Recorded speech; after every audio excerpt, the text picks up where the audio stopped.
Hello, everyone. Welcome to the Lafora Talk Show, Season 4, Episode 7, our expert edition. I am pleased to be here with some great guests today. And my name is Holly Musselwhite. I'm the clinical nurse educator for Connetics USA with AMN Healthcare. And today we're going to be talking about working with different patient care roles. So, it's a very broad topic, but we've got a lot of great practical advice to share with you. And we're also looking to get your questions or comments. So in the comment section, please type in where you're signing in from, where you're watching from. And if you have a question or a thought that you'd like to share, just put that in the comments and we will randomly be stopping to take a look at those and see if we can't share some additional thoughts in relation to your questions. So I see already we have Tanveer Ahmad from Pakistan, who's currently in Dubai. So it looks like you've done some traveling already and probably have some interesting experience from that. And Stephanie wants to work in the US. So Stephanie, this is a great place to learn about some of the practical side of what it means to have that dream. And we see NASA's from Oman is saying hello. So good morning, good evening, wherever you are. Thanks so much for joining us. So as part of our discussion today, we have a couple of guests and I want to introduce them to you. So let's take a moment, bring them in from backstage. So there's Cecilia and Mads. Good morning. Since you're on the East Coast and the central part of the US, to you both, good morning. How are you? Morning, doing well. Thanks for having us. Awesome. So Cecilia, just take a quick second and tell us a little bit about yourself, and then we'll have Mads introduce himself. Yes, good morning. My name is Cecilia Houston. I am also an international nurse born in Panama, Central America. And then I have been living in the States for 25 years. I have been a nurse since 2007, and I have worked in different fields in the healthcare system.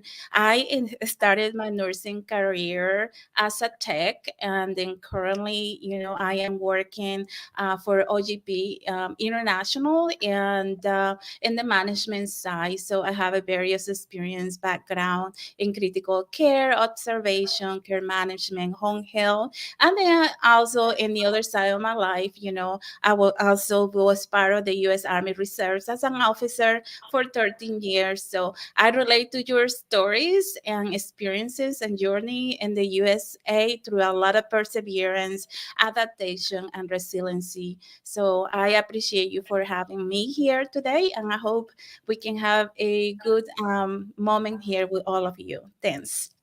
Thank you, Cecilia. Very glad to have you. It sounds like you have a lot of experience and some great wisdom you're going to be able to share with us today.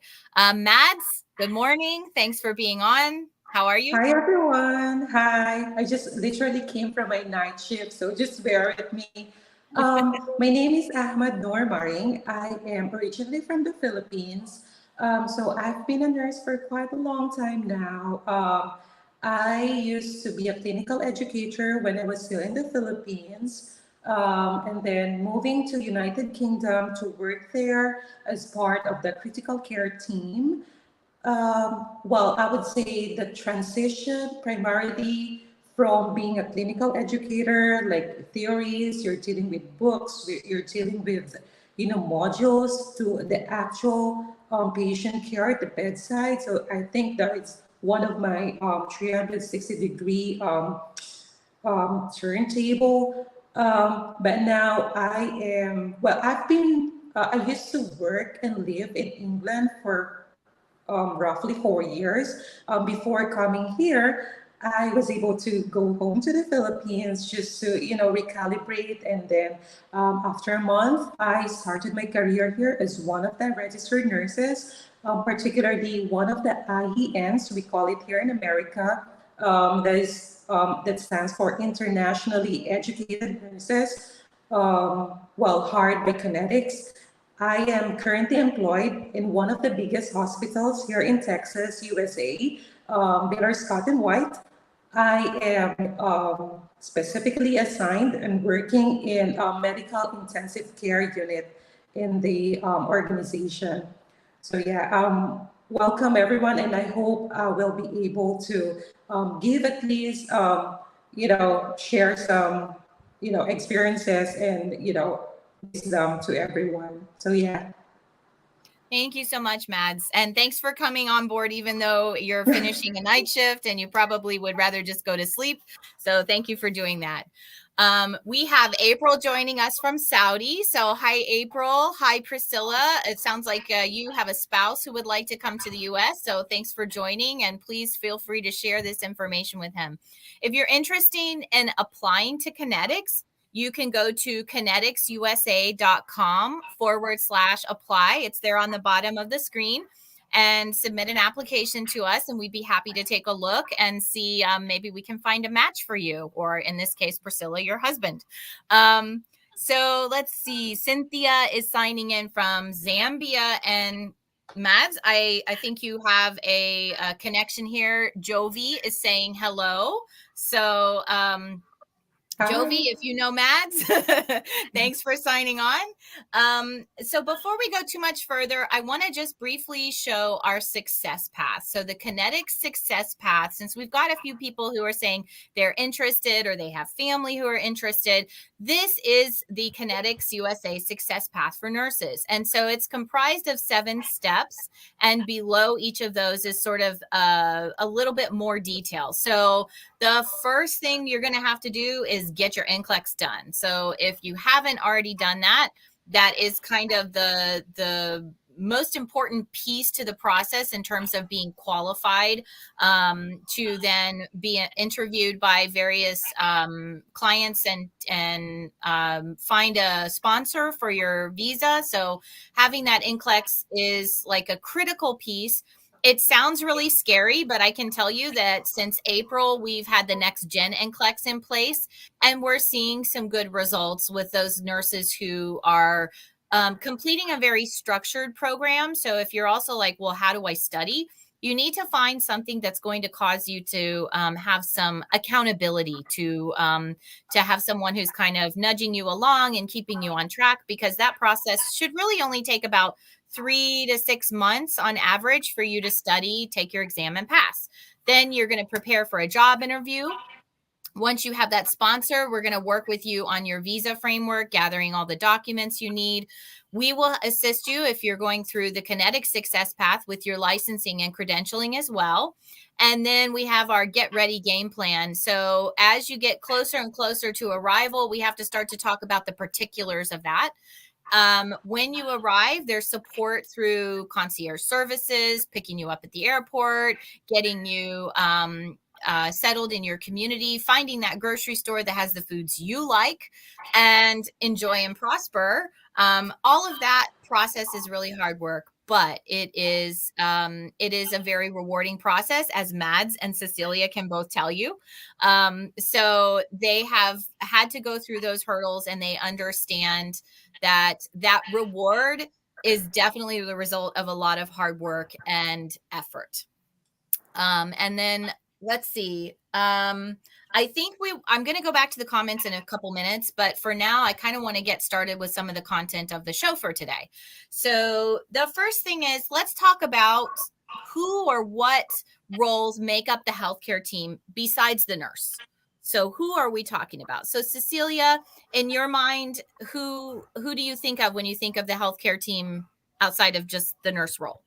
Oh, yes, it's everybody who is in the unit. We do have several team members, including the nurses, other co-workers that are also nurses, the techs, nurse assistants, sometimes called that way, Mm-hmm. lab technicians, radiologists, therapists, especially the housekeeping, the dietitians, the pharmacy. Everybody works together as a team in the unit, so they're also considered part of the healthcare team. So that's pretty much what you will see. And of course, the doctors, the physicians, any type of specialty, cardiologists, pulmonologists, respiratory therapists. So Mm-hmm. Mads, is there anybody else that Cecilia didn't mention that's a role that you may have in your setting? She mentioned a lot, so. Yeah, I think I would totally agree to what she said. So primarily everyone in the healthcare setting, from the attending consultant down to the, well, I wouldn't say down, but to include our utility, our transport. So everyone is Mhm. just contribute to patient care, to delivering patient care. So I would say everyone is a huge part of, patient experience as a whole. So yeah. Oh, and you mentioned a term that some people may not immediately latch onto. So I want to stop for just a second. The patient experience. And that's something that's a big focus here in the United States healthcare system. So obviously that's subjective. That's what the patient feels about their time when they're in the hospital, whether it's the ER, the ICU, etc. Mhm. And we actually pay a lot of attention to that patient's experience. So having all of those people, that all of those roles be considered part of the healthcare team, means more eyes and ears and more influence on having a positive patient experience when they're in the clinical setting. And we see that in the physicians' offices, in the hospitals, in the rehab facilities. So it's very pervasive within the US healthcare system to be considering that patient experience. Thank you for bringing that up. So Mads, this question is one that you may be able to compare and contrast a little bit as well. But is there a hierarchy within the healthcare team itself where you are now, and then contrast that to where you were previously, maybe in the Philippines? Well, I will be very straightforward regarding that. Before coming here to America, I have the privilege to work, like what I've said, in United Kingdom, and I would Mm-hmm. say UK and US have pretty much similar in terms of how you deal with and interact with and work with the entire members of the healthcare team. I would say hierarchy is not existing because, well, based on my experience, each and everyone in the team has their own distinct function. Like there is no such thing as, oh, you're a nurse, oh, you're a doctor, oh, you're just only this, or you're just only that. No, so everyone is actually, there's no sense of entitlement, I would say. Well, I'm very fortunate enough to be able to experience that before coming here in America because, like what I've said, I've got to experience it firsthand when I was in UK and then coming here. So it was actually just a continuing experience for me, to which is very good. To which, as I can compare it from a previous job. I would, well, unfortunately, there had been a hierarchy. Well, in my own personal opinion, I can say that, I had been able to experience like, oh, you're a nurse, and if you're trying to like be assertive and speak up, you will be like regarded, oh, someone who tends to know everything. You're just a nurse, or you're just this and that. So I have been able to experience that before, and it's not a good thing. It's not a good thing. When I've been able to work here, both in UK and America, my morale just get boosted in such a way that there was no hierarchy. There is no hierarchy. There's no sense of entitlement, like what I've said. Everyone has just been very effective and just trying to focus on how to deliver their function and roles and responsibilities towards, again, at the end of the day, when you come to think of it, it's the quality patient care that we are actually, that is our goal, isn't it? It's not about us, it's not about who you are, it's not about what you are, but it's all about our patient. So yeah. Mm-hmm. Thank you. So that's a great comparison. And we're going to delve into why that is so important here, that you kind of peel the hierarchy structure away if you're going to be a nurse here in the States.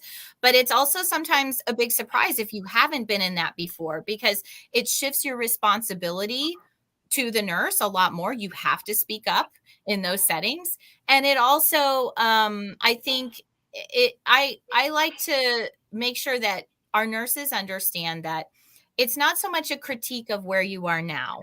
So if there's something different, if the norm is different, then okay. But be aware that when you get here and you're going through your clinical transition, there's going to be significant differences and impacts, which is the whole reason we're doing this show, because of how nurses and those other roles are going to interact. So this is somewhat a little bit of a survival skills for that part of your role.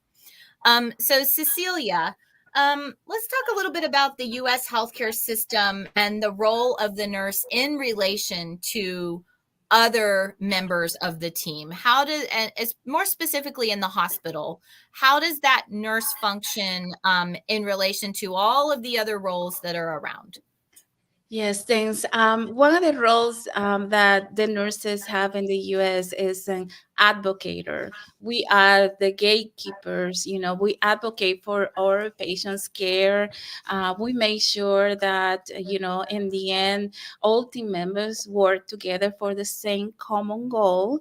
And Mhm. then, especially when it comes to patient care, we always make sure, I'm going to use the terminology as we are the gatekeeper. We safeguard our patients, making sure that they always receive the best care possible. Then we collaborate with team members to make sure that the patient receive the care. And one of the things that definitely takes into perspective if that communication always have to take place with other team members to ensure that the patient receive the best experience, the best care possible. Yeah. So it really is about the nurse kind of being aware of everything that's going on around that patient. You're doing a lot of coordination. You're making sure that before that, let's talk about, you used a transporter as part of the team earlier, Mad. So if the transporter shows up and says, "I'm here to pick up Mrs. Jones," and you're like, "What for? I'm the gatekeeper. What are you here for? I don't know. I don't have an order for her to go anywhere. There needs to be some so you're like, stop, because I have to figure out as the gatekeeper where she's going, whether you even have the right Mrs. Jones. And you are kind of that where the buck stops, to put it in American terms, I guess. So Yes. so it's a lot of responsibility, and it means you have to be very aware of what's going on around you and what may be coming for the patient. So sometimes that may be speaking with a physician, you know and there's another physician who's just come in and rounded, and now that next physician is here, and you're the one who heard the first conversation, and you're going to hear the next one, and you're trying to keep it all together on behalf of that patient. So the advocate role is also a very good way of describing how important it is to be the nurse for that patient. Cecilia, I know you mentioned earlier you've done a lot of roles, and one of them is as sort of a nurse aide, nurse tech. And a lot of our nurses in the roles that they have overseas may work with someone who has that title or a similar idea. But I want to ask you, what was your experience in working in that role here in the U.S.? Okay, so one of the experience that I can talk is, and then that includes sometimes we have to have that emotional intelligence and how you perceive other people and how they feel. You don't know that experience until you walk on their own shoes. Understanding other people's feelings, thoughts, and see the world from other people perspective is important. When I was a tech, I have good and challenging experience. I work with nurses, and I can put two different scenarios. And nurse one, and I'm gonna label as nurse one, is a nurse that always would call me, included me on the patient care. So an example of that was, for example, this nurse would call me to help an assistant to turning and repositioning my patient, and during that time, the nurse took the opportunity to do the skin assessment. Mm. So the nurse I was with there to help me. But then I had the sample nurse too that would always ask me for help. And as soon as I got in the patient's room, the nurse would walk out the room and left me alone. So once I was a tech, I also was a nursing student. I started, like I mentioned before, in a nursing home, which I wasn't going to nursing school, but then later on, I was doing part time. My nursing school, going during the day, work nights, and then I was able to see some of the difference between what is my scope of practice as a nurse tech. Even if I was going to nursing school, I still had to do my duties as nurse tech. Okay. Mhm. So that nurse that walked away and left me alone, when I became a nurse, I always thought about that situation. I say, I will never be that nurse. Mm. So I understood when I became a nurse what nurses do and what techs do. And in the end, one thing that I learned that the most important thing is to be able to work as a team and collaborate to accomplish the same goal. Like I mentioned before, excellent care to your patients is always the priority. So those two scenarios, gave me an insight when I work with my techs and say, well, let's get together at the beginning of the shift and what can you do today? How can you help me? That communication has to take place. And then I Mhm. always remember, you don't never want to be the nurse too that walk away when you ask for help. Yeah. I love the first example you gave too, because it shows that, many hands make light work. So that process of turning and repositioning the patient, that goes faster for the tech so they can go keep doing other activities like that. But also you as the nurse have the visualization of the patient's skin. So you can do that skin assessment, make sure there's nothing that you need to be addressing, and then be able to document that. So it's sort of like a bonus activity, Yes. but because you're collaborating, now you're building rapport with that person and you both have a contribution to make to that patient. So I love that example. I did that a lot.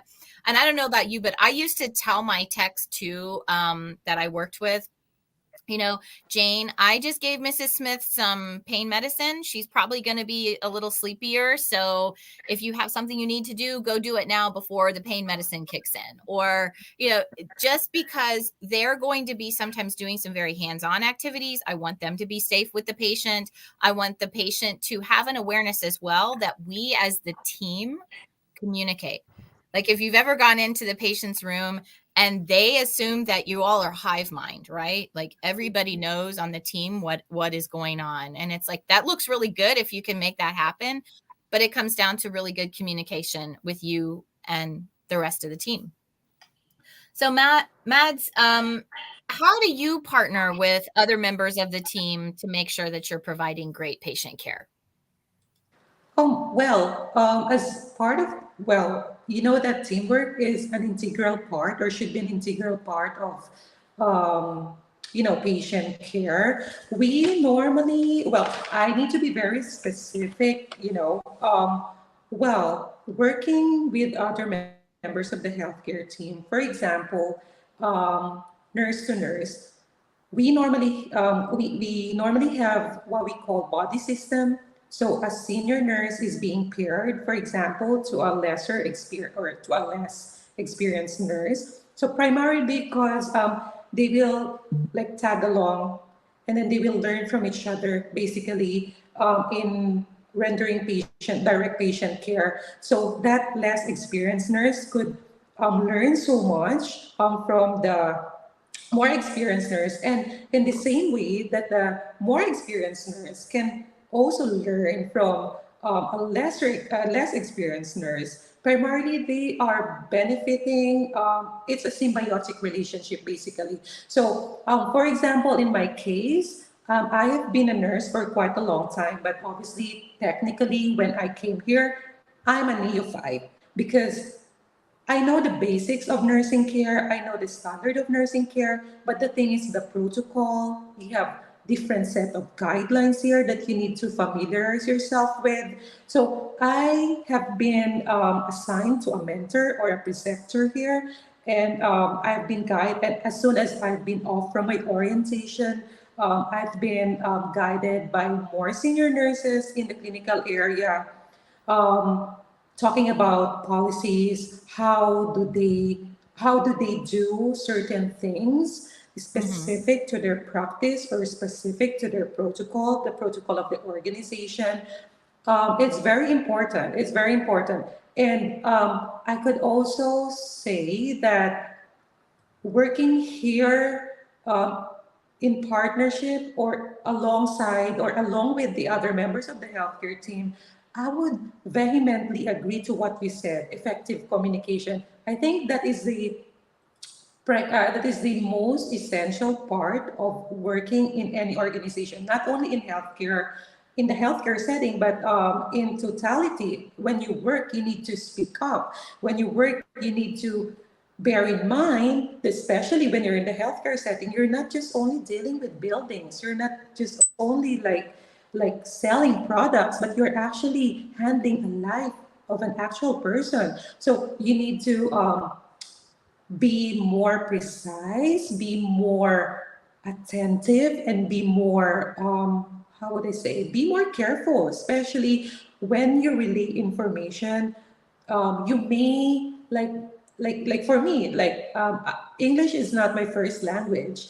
Well, coming here or when I first worked in United Kingdom, to which English, you need to speak English and you need to convey yourself well in English. I know that being a nurse is not just about being able to speak a specific language, but then you need to bear in mind that having a great communication skill will greatly contribute to for the positive patient experience, because obviously you're going to be talking with doctors, you're going to be talking with your techs, you're going to be talking with your co-nurses, and you're going to be talking to your patients. So like for example, when you do assessment, well, you need to be very precise, or of course, you need to be accurate. So, having that effective communication is a must. So, Mm-hmm. talking again with how we work, usually I could say we have body system. Well, even though you're not like assigned to a particular body, in the unit we are, for example, I am working on a night shift. So for example, all the night staff, like, or for example the night team would have like help each other. For example, you get your admission, so you all of the nurses, well, this is based from my own experience actually just last night, just Mm-hmm. before I came off from work. So when they saw my patient was coming, like from outside hospital, so I admitted that patient, they normally like go to you and, you know what, Mads, just go with your documentation. We're gonna do all the bits, and um, so yeah, that's how we do our teamwork there. So basically, there is no, I would say you will like get assigned to do this and do that, so that everything would be like just running very seamlessly. So Mm-hmm. yeah. So it sounds like you work with a team that's very cohesive and that shares the challenging workload and everything. But I also heard, going back to communication, this is what we want you to do. This is what we're going to do. So everybody knows there's no assumptions who's doing what. And then I'm going to assume that if you have that kind of team, not only do they offer to help you, but you must be reciprocating because that is what keeps a team cohesive is a little bit of give and take from everybody to make sure that everything's Mhm. taken care of. And then you have a better shift. Even when it's chaos, you have a better shift Correct. because people are Yeah. cohesive. Yeah, Yeah. may I just make mention about like a great example would be, for example, you have a code. Well, Mm-hmm. you need to like delineate each of everyone's responsibility. Oh, you're gonna be transcribing, you're gonna be giving the medication, you're gonna be the one to do the compression. One should be the leader to do the code. So not Mm-hmm. everyone should assume a particular function, because that will actually ruin the systematic approach. Do you know what I mean? So there should Yes. be really a delegation of tasks Yeah, so Mhm. that's a perfect example, like doing codes where everyone must be cohesive, like what you said. I really love that word, cohesive. And yeah, collaboratively performing all the tasks towards, patient care and safety. So yeah. Mhm. And that is a difference when I speak with nurses from overseas and we go through what codes may look like where they're currently working. It's a little bit less defined. So those roles may kind of just be occurring. But here, that's a standard that we should be calling out who's going to transcribe, who's going to do the chest compressions, who's going to be leading the code. Who, if you're not in certain settings, you may have to call a rapid response. So who's going to do that? But everybody who's getting the code cart, I'm like thinking of all these things. I'm picturing this scenario. So there's it comes back down to making sure that people know what's happening, and that's only going to be through good communication. um all right, so there's some consideration that should be given, obviously, when we're deciding what we need to delegate to whom. So, Cecilia, if you're delegating to certain roles, what are some of the main considerations that you need to have as the nurse when you decide what to give to whom?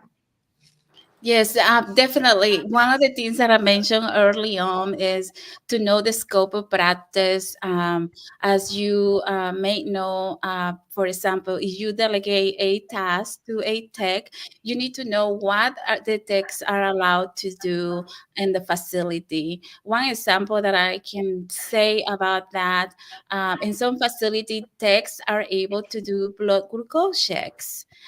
They are trained to do that. However, in other healthcare facility, techs are not able to do that. So getting familiar with what they do, what they are responsible for, and asking questions about the scope of practice if you are not familiar with is important.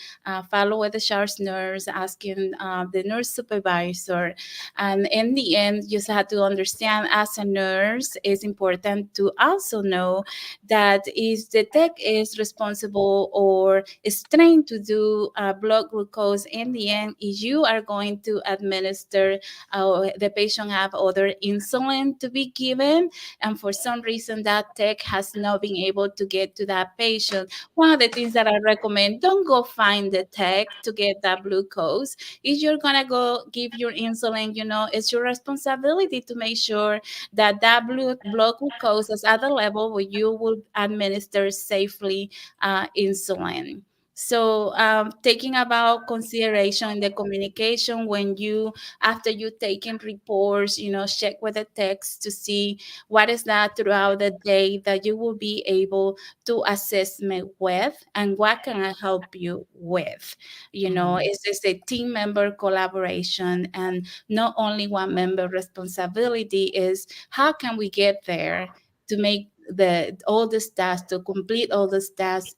The other piece that also I would take in consideration based on my experience is if a unit had only one tech and the unit bed capacity is 25 beds, think about that one tech we had to do all the vital signs, change beds for those patients, and that's humanly impossible to do that. So Mhm. definitely keep those things in consideration. Like I say, put yourself on other people's shoes to understand what they're going through. Is that possible? They're gonna do those tasks, and then how can we help you, and how can you help me throughout the day?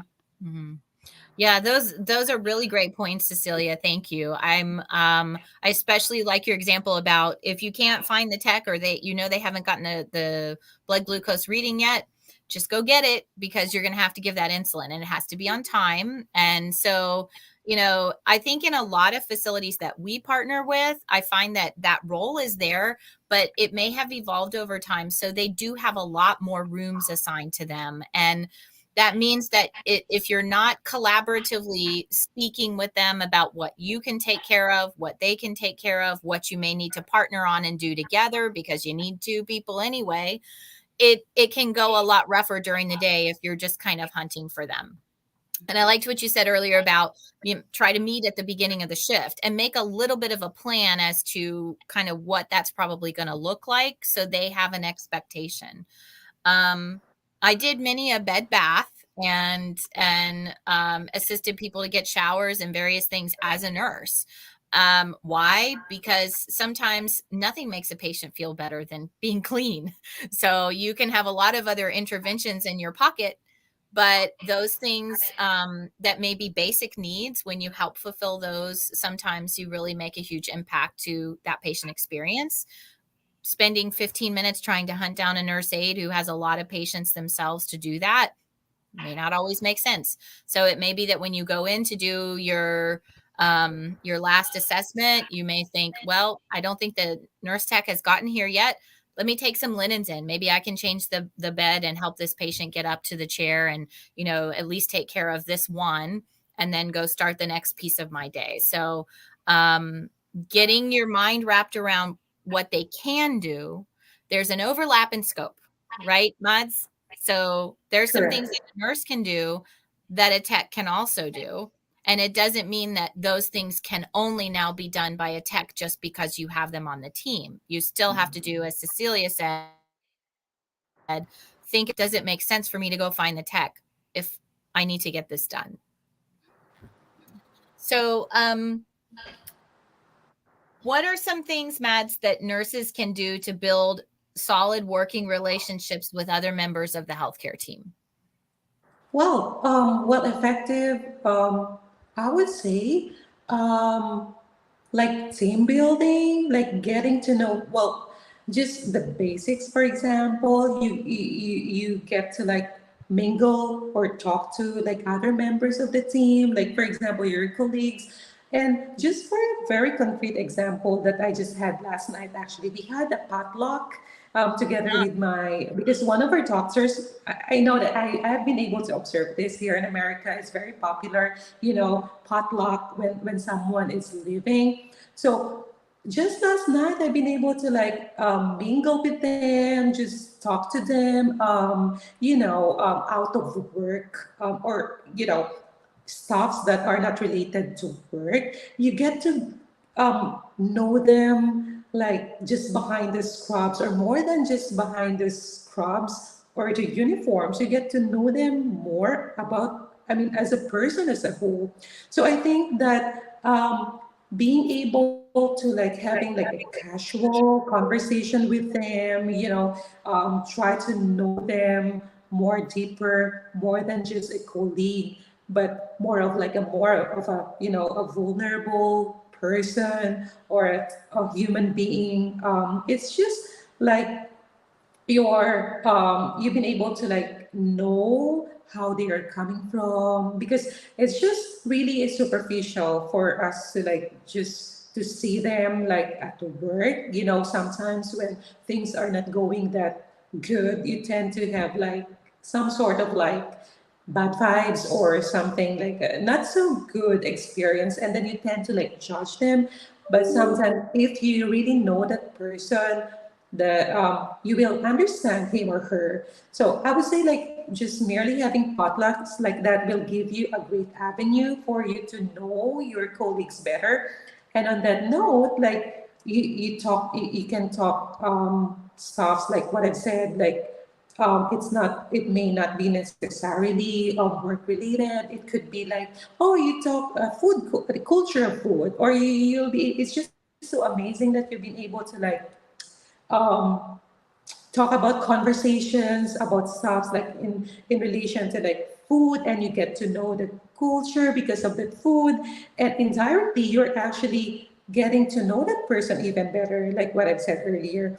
And um and I think that is only one way for us to um, function more effectively as a team, not just because at the end of the day, no one is an island, especially in the in the healthcare world. So yeah, so just typical conversation, like just even with just a very simple phrase by asking them, "Hi, how are you feeling? Are you okay today?" It will make a person's day a day. You know what I mean? Especially when you're having a rough time. Because when you come think of it, well, let's face the truth. We are actually working in a very stressful working environment. So having each other's backs is actually very helpful. And you know that you don't only have like a doctor or a colleague nurse just beside you. You have a friend. You have someone there, a very a helping hand, ready to like ready to like help you.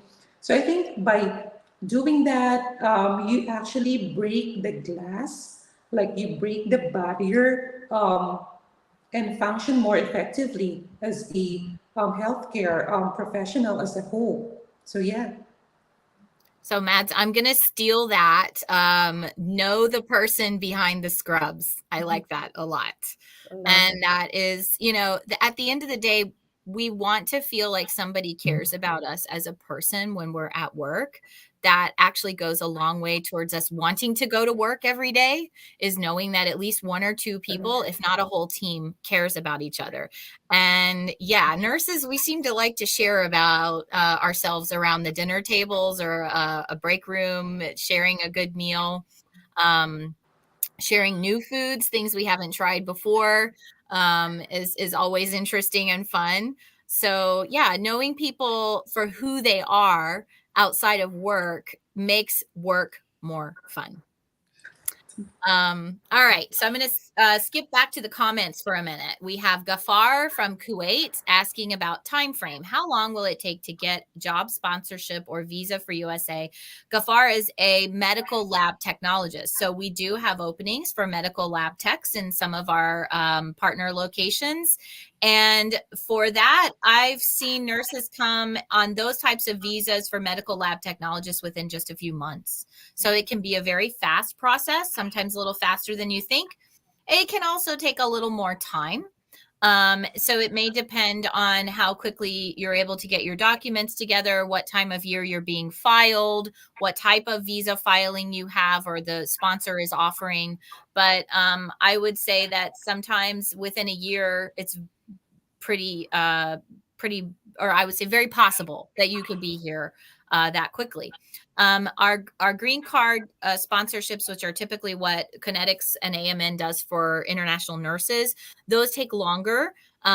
So Mads, how long did it take for you from the time you got a job offer until you got here to the US? Actually, surprisingly, I was expecting it to be very that long. Like I was expecting the worst, like years or 2 years. But you know what? Surprisingly, I am proud to say that I've been able to like finish everything and touch down America after 8 months in total. Mm, And then I'm just so proud to share that I even didn't have any data processing, or how do you call it, like a document processing agent or something. I was so hands-on by doing that. So I call myself team DIY. So I did everything, like from the job offer and then from the I-140 filing and everything, of course with the assistance, with the great assistance from Connetics. So just want mhm, to get this opportunity to really give a great shout out to Connetics for helping me seamlessly with the process. So yeah, it really just took me 8 months. I actually have my time frame here, my timeline here. mhm. And yeah, as I was looking back with all the processes, yeah, I was just so happy. I was just so amazed that yeah, it is possible. So for all of Mhm. you guys there who is there on their application, know that yeah, you can do it. Yeah. Mhm.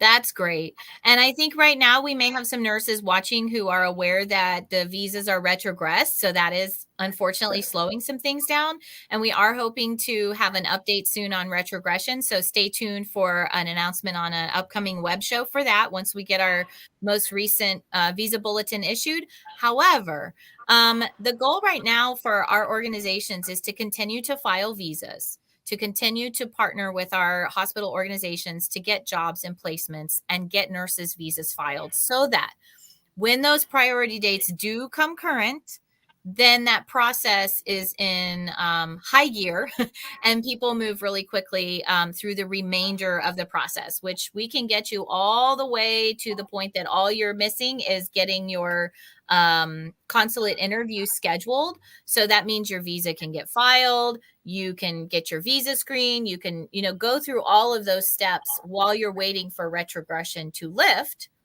And once it does, once a priority date comes current, then we push really hard to get you your consulate interview and get you here within a short period of time and get you started working. Hospitals are eagerly looking for nurses to come in and get started. And so they are still very much engaged in the process of looking for qualified international nurses to bring onto their team and get through the process as far as they can until retrogression starts to move again.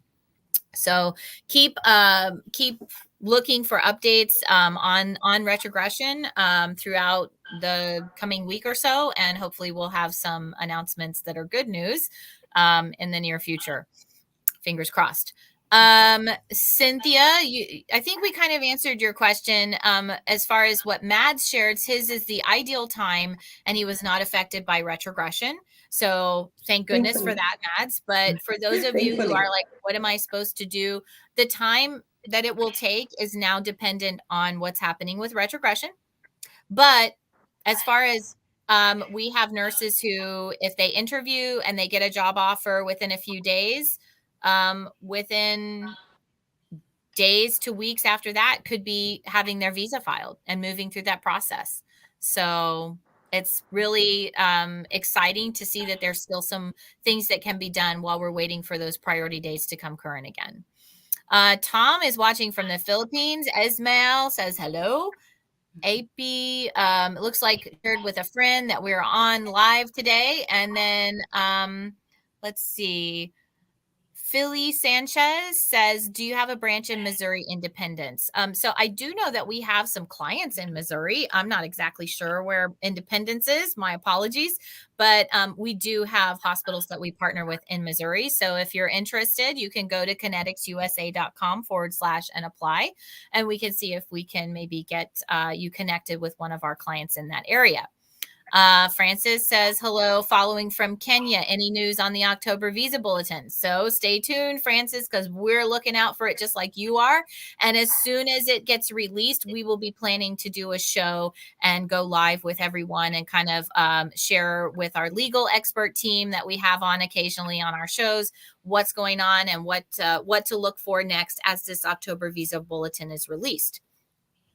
All right. And then Rika is watching from Boho, Philippines. That's a new location for me. I hadn't heard there was a Boho, Philippines, but that's cool. So thanks, Rika, for joining us today. So, Cecilia, since you've had several roles, what advice would you give to a nurse who is struggling to have a good working relationship with a nurse tech? Yes, definitely. Once again, I'm going to mention collaboration, communication. Ensure that everybody is aware of what is going on throughout the day. Get together with a text. At the beginning of the shift or with any other team members, to coordinate what is happening to your patients. Another thing that I also recommend is about also giving feedback. If you are delegating a task and there's a follow through, make sure that you check on the tech and make sure that, was this done? Tell me if you didn't get it done, then I can jump in to help you out. Having that communication and, is the key to collaboration. Also, during the huddles, I think pretty much every unit does team huddles, and sometimes they may include the text in those team huddles. Make sure you communicate things going on, especially with your patients. If you have confused patients, we know that those are challenging, and it's important that that patient's safety is part, not just only the nurse, but everybody can contribute to keep an an eye on that patient at the beginning, from the beginning to the end of the shift. So using the C's, we say like a communication, collaboration, and definitely trusting team members. Make sure you are flexible and look at, that patient care is a rewarding experience for all of us. And then look at each team member positively. When one team member have this negative outlook where everybody, that is very contagious among team members. Try to look at giving care to our patient as a positive experience, and try to keep positive communication between each other.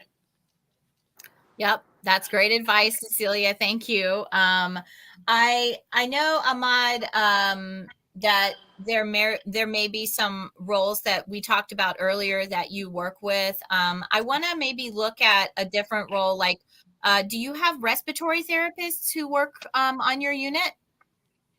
Well, you mean RT? currently? Yeah. Currently, Mm-hmm. yes. That's actually Okay. one of the major, significant difference because when I was working in United Kingdom in critical care, we didn't have any respiratory therapists. So we have 1:1, but we all do all the tasks. We don't Mm-hmm. have like an RT who is responsible solely for the mechanical ventilator. But coming here, we have an RT. So I was like trying to like punch my own hands by touching the ventilator because I am now not allowed to like touch because I am very well versed, fortunately, with the use of ventilator because I used to work in United Kingdom where we are allowed to like adjust the settings, the ventilatory support, like the PEEP, the P support, the tidal volumes, and those other technical stuff. But moving here in America, specifically in critical care, we do have a respiratory therapist who is responsible again for the mechanical ventilator if the patient is intubated. And then, as an example, too, little did I know at first, of course, when I was still on orientation, that I am not to give the nebulizer or any sort of like respiratory medications. It is the respiratory therapist, which again, when I was still in United Kingdom, I used to give all the nebulizers. I mean, I am very much well versed with the aerosolized kind of thing, and then adjust it in the using the ventilator. To which now I need to like bear in mind that, oh, you are not allowed to do that. It's something beyond your responsibility. And then you have, the RT as part of your um, healthcare team. And then one major thing as well, apart from respiratory team, is the presence of pharmacies. Mm. Well, we have pharmacies there in the United Kingdom, but they are more functioning as to top up or to replace or to do some inventories of the medication. But again, when I started working here, where I just got to realize, I'm just so fortunate to realize, when in the NCLEX, in the actual NCLEX exam, because these examiners are really fond of like asking the roles and the responsibilities of each of the healthcare professional. I get to realize that the mere function of a pharmacist, for example, is to dispense medication. And part of the major role of the nurse is to administer the medication. So it's not just about topping up all the, locking medications in the cabinet, but it's more of like, preparing the meds, giving it to the registered nurse, and the registered nurse, I mean, will actually administer it to the actual patient. So you see, there is the basics of nurse. That's why I'm saying a while ago, the basics of nursing is just being inherited from one place to another, but it varies with the kind of work setup, the presence of this healthcare, each of the healthcare team, and as a newbie and as a new joiner to that organization, it is for you to understand these roles. So yeah, these Mhm. are one of my, transitions, and one of the things actually that I need to bear in mind, because I am now actually working in a, new environment and a new organization with the new policies and protocols. So yeah. Yeah, really good points there too. I think that understanding where um what roles exist, and Cecilia said this earlier, knowing the person or knowing the role, the scope and everything. Sometimes the Nurse Practice Act will not prohibit you from touching a ventilator. However, Correct. within that hospital, they have decided that the respiratory therapist will be doing X role and responsibilities. That changes sometimes, where your focus becomes managing two patients and the nursing activities around two patients versus one, like you had before when you were doing everything. So as soon as you start to get a sense of which roles there are in the hospital where you're working, you want to understand the nuance around what's expected of them, what they're supposed to be doing, and how you as the nurse need to interact with that role as well. Cecilia, I have one more question and then we'll go to like sort of our last points for this show. So let's say you have a situation where a housekeeper comes to you and says, I just cleaned Mrs. Jones's room, and Mrs. Jones, she looks really pale. She doesn't look like she did yesterday when I cleaned her room. She doesn't look good. What would you do with that information? Because we said earlier, the people working on the unit are part of the healthcare team. So would you go, that's a housekeeper, what does she know? Or would you need to take a different approach? Definitely, I think I will listen right away to that concern because, they are also part of the team. Some of the housekeepers, they may have some BLS training, so they're able to identify some of these conditions and things going because they don't have a license. That doesn't mean that they cannot report patient conditions. So definitely take that in consideration. Jump in, go assess your patient, and just give credit to that house, for keeper for connecting, recognize that was a team collaboration, and let their supervisor know that the housekeeper helped to save a patient's life. So Mhm. include them. It's Mhm. important to do that. Yep. So recognizing that they may see something that you didn't pick up on, they may know, maybe it's your first day back, you had a nice vacation, they know the patient better than you do. So they were talking to them about different things while they were in the room, and now they bring this information. So we do consider that, the more eyes and ears we have and the more we give value to their ability to bring things that will benefit the patient, the better our team is and the better the care and the experience of the patient. So, Ahmad, sorry, Mods, in uh, in final advice, what would you tell a nurse or a healthcare professional who's getting ready to come and work in the U.S. healthcare system? Like, Ooh. what's the best thing that they can do to be ready for the changes that they're going to face? I would say, um, don't worry.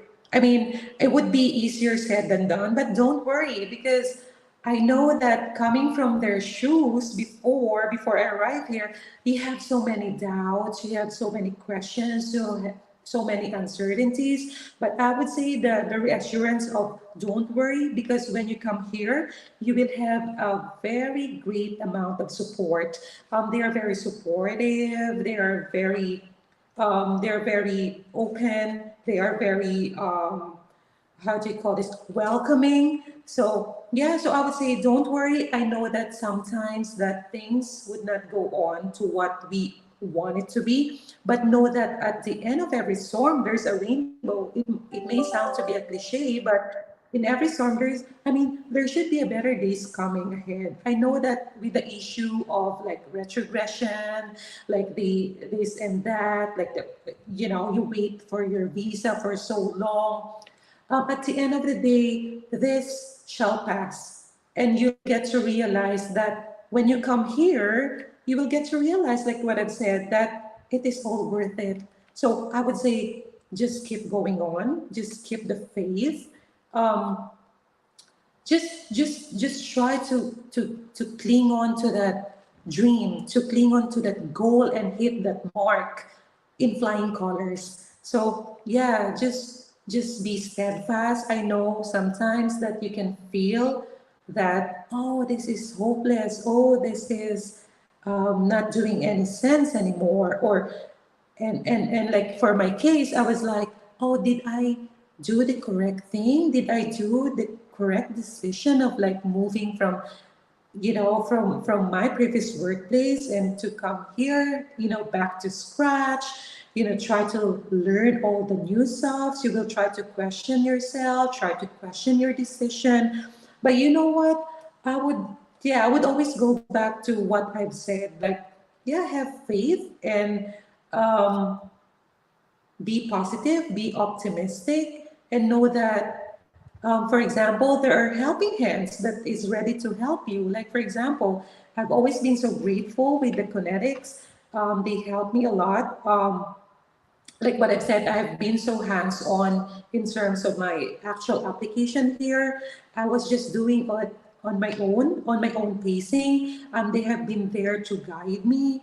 And I am here now. I am here now. So it is not impossible for you to have the same experience so like what I had. It might be slightly different, but you're gonna reach to your destination. So yeah. I think that's a perfect note to finish this show on. So, Cecilia, thank you so much for being on with us today. I hope you'll join us for future shows and Mads as well. But we've really, I think, had a really good conversation. I hope that the nurses who've attended today have had some good takeaways that they can think about and use to prepare. I want to post really quickly up on the screen the Connetics College and then our upcoming shows. So we'll pull those up for you and let you take a look at those. So the Onwards and Upwards shows, those are our Connetics shows. They are coming up September 15 is Immigration Q&A. Gee, I wonder what we're going to be discussing then. So hope you'll join us for that. September 22nd, we're talking about life in the Great Lakes. So those states that are up a little to the north and near the Great Lakes regions in the United States on September 22nd. On October 6th, we're going to talk about taxes in the U.S. And then on the 13th, we're going to have another healthcare facility showcase with our North Side a client facility that we work with in the state of Georgia. They are awesome. And I hope you guys will join us so you can get to know Northside and maybe that will be a place you'll be interested in going. And then our LaFora Talk Show, we should have one coming up again in October. We have on Mondays, every Monday, we have a free Connetics College course for you. So on the first and third Mondays, we are joined by our Connetics NCLEX partners, Aspire or iPass, and they will provide great content for those of you preparing for the NCLEX. And then on the second and fourth Mondays of the month, we have classes from Schwoosh on PTE and Niners on IELTS. So we very much appreciate our partners taking the time to provide nurses throughout the world with great information on how to prepare for those really important examinations. At this time, I'm going to finish up our LaFora Talk Show. Thank you so much for attending and onwards and upwards. See you again. See you again. Bye.